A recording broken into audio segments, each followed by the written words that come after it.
लावख्रिगुरि चिरां डिस्ट्रिक्टनि जायफोर बिमा बिफा बिथांमोननि गथ' गथायफ्राबो दिनै गुबुन गुबुन कलेजफ्राव इउनिभारसिटिफ्राव फरायनाय थानो हागौ।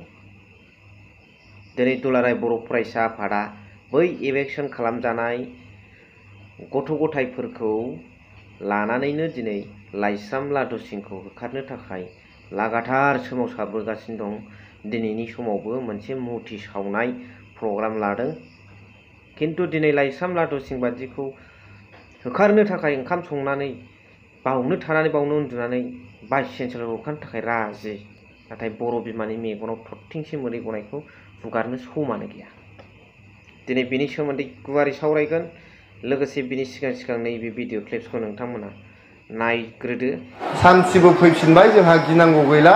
हर सान जोंहा खामानि मावनानै जानांगौ आरो जोंनि बड'लेण्ड ओनसोला सारा पृथिबियावनो बयनिफ्रायबो जौगासारसिन मोनसे ओनसोल जानांगौ।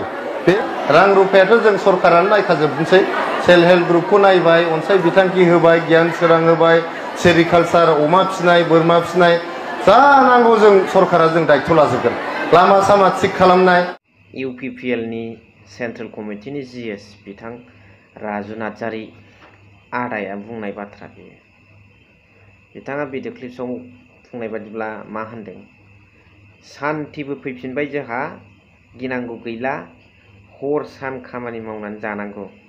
हर सान खामानि मावनाया थांनाय बावैसो सिगाङावनो बिथाङा गोसोआव दंना गैया आं मिथिया। हेमन्त नार्जारिया मा जायामोन? लाइन जानाय माखासे फरेस्ट डिपार्टमेन्टआव फैसा होनानै लाइन थारमाने फैसा होनानै लाबोनाया सिखाव थुरुबै जाबाय दे, लाइन जाहोदोंबाबो। बेखौ बिजिरनानै आयेन कानुनजों लांनो नागारै डाइरेक्ट खाटास। सान्थिबो फैफिनखाबाय, सान हर खामानि मावनांगौ जोंहा, गिनांगौ गैला। गान्दा सिखारि खाटास। मोसौ फायखारि होननानै मागुरमारियाव थाथाम फेक इनकाउन्टार। मोनसे डिस्ट्रिक्टनि गुबुन गुबुन गामिखौ गुबुन डिस्ट्रिक्टआव सोहैनाय। एसटिनिफ्राय जेनेरेल सिटआव थांनाय। कर्टखौ बाक्सानिफ्राय गुबुन जायगायाव बोथ्रोदलांनाय, आउट अफ बिटिसिआव। हर सान खामानि मावनांगौ, सान्थिबो फैखाबाय,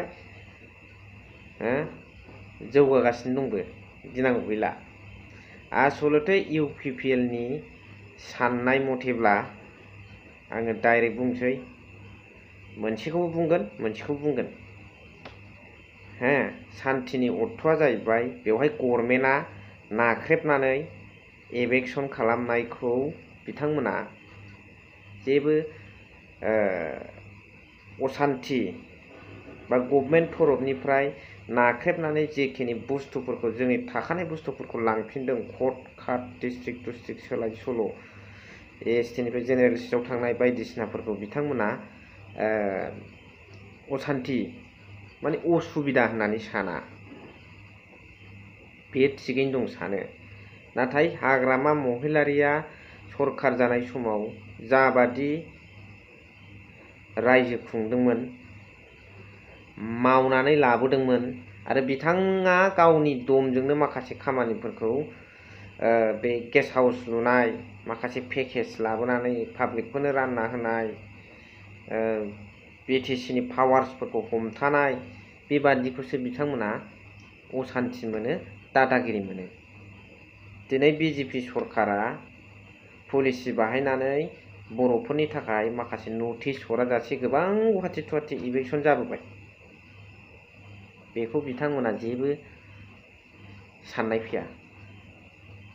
नाथाय दिनै हाग्रामा महिलारिया सिगाङाव रायजो खुंनाय समाव माखासे रायजोनि सार्थ'आव, रायजो राजाफोरनि डेभेलपमेन्टनि थाखाय माखासेखौ गाव साहस खालामनानै मावनायखौसो बिथांमोना दादागिरि मोनो। जायनि थाखाय दुलाराय बर' फरायसा आफादाबो गभर्नमेन्टनि एगेन्स्टआव फंसेबो खोथा बुङा। जेने गावसोरसो एलायन्सआव दं।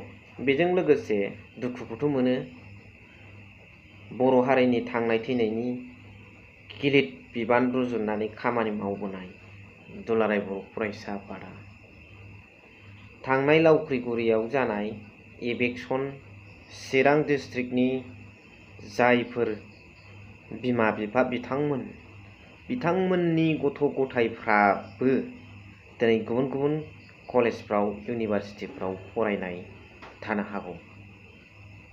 दिनै दुलाराय बर' फरायसा आफादा बै इलेक्सन खालामजानाय गथ' गथायफोरखौ लानानैनो दिनै लाइस्राम लादु सिंखौ होखारनो थाखाय लागातार सोमावसारबोगासिनो दं।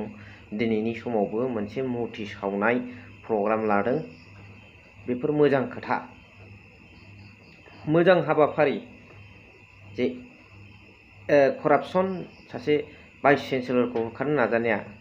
नाथाय आंनि बुंनाया बेल'नो बैसोर होखारजानाय इलेक्सन खालामजानाय बिथांमोननि गथ' गथायफ्राबो दिनै बे प्रग्रामाव एबसुनि प्रग्रामाव बाहागो लाफादों। जे बिथांमोन बाहागो लानाय उन्दै उन्दै फरायसाफोरनि गोसोआव मा सानदों जानांगौ।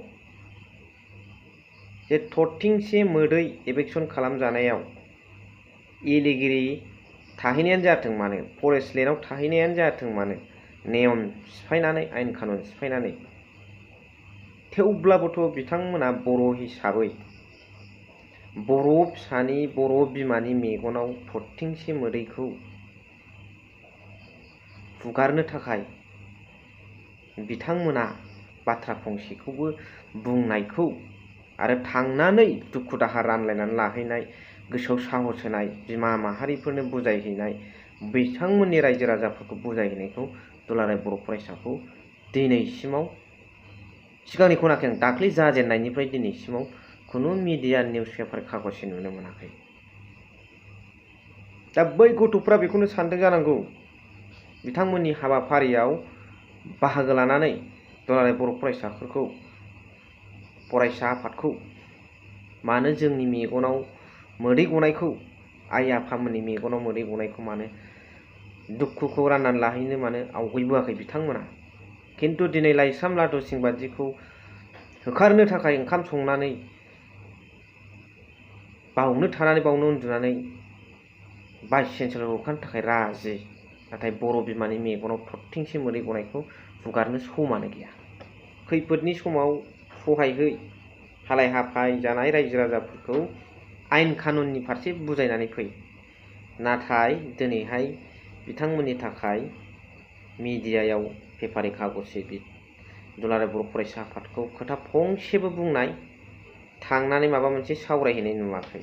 बिभिन्न कलेजफोरा कालेक्शन करि पेलाय, बिभिन्न कलेजत स्टुडेन्ट বিলাকক লৈ আন্দোলন কৰিব পাৰে দীঘলীয়া সময়ৰ কাৰণে। কিন্তু ইয়াত বড়ো আই মাতৃসকলৰ কাৰণে দুখৰ অৱস্থাত সহায় কৰাৰ কাৰণে সময় নাই। दा बे जोंनि थाखाय बिराद साननो गोनां बाथ्रा। एबसुनि थाखाय बयबो फरायसा, बयबो बर' फिसा, बयबो बर' बिमा बिफाफ्रानो बयबो रायजो राजायानो समान। आरो बिथांमोना नन पलिटिकेल अर्गानाइजेसन, बेनिखायनो बिथांमोना बयखौबो बुंनो हायो नन पलिटिकेल अर्गानाइजेसन हिसाबै। भिडिअखौ बारा गोबाव खालामला, नोंथांमोननि कमेन्ट्सखौ आं नेनानै थाबाय। एसेखिनियावनो फोजोबबाय। थेंक इउ भेरि माच फर वाचिं। लाभ इउ।